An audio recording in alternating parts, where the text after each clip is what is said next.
May nakasakit na po ba sa inyo? Kung ganon, paano ka po niya nasaktan? Okay, kasi may dalawang pananakit.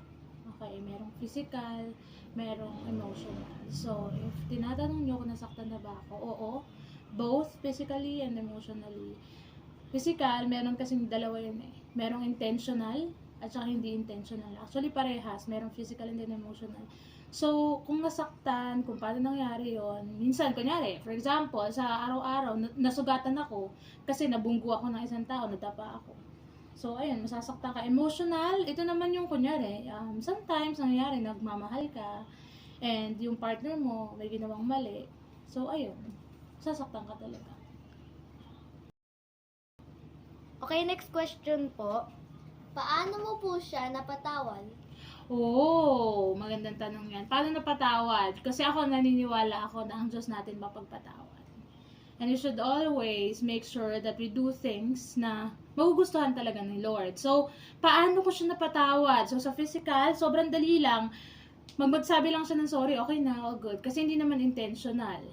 So, sa emotional, dapat kailangan may sorry. Pero, girls, lagi niyang tatandaan, may mga pagpapatawad na hindi na kailangan minsan ng sorry.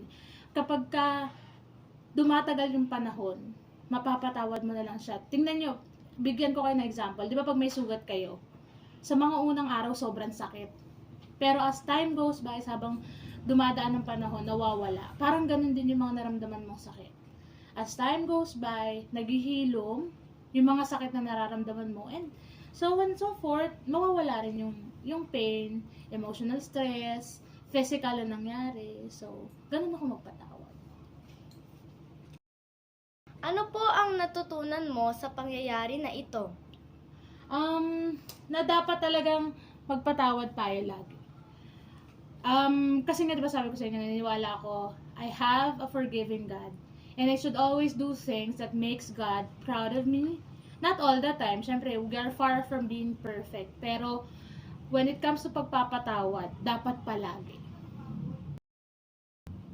Paano ipinapakita ang pagpapatawad sa gawa at hindi lang sa salita? Okay, maganda rin tanong yan. Sa gawa, sa salita kasi, sabi ko nga sa inyo, pag nagsabi na sorry, hindi ko naman sinasadya, okay, syempre magpaporgive. Pero pag yung mas malalim na sakit yung ginawa sa inyo, paano niya mapapakita ng hindi lang sa salita na nagsasorry siya, pati sa gawa? Paano? Pag hindi niya na inuulit yung ginagawa niyang pananakit sa'yo, physical man yan, emotional, ipinapakita niya sa gawa by not doing things, the same things na hindi mo nagustuhan before.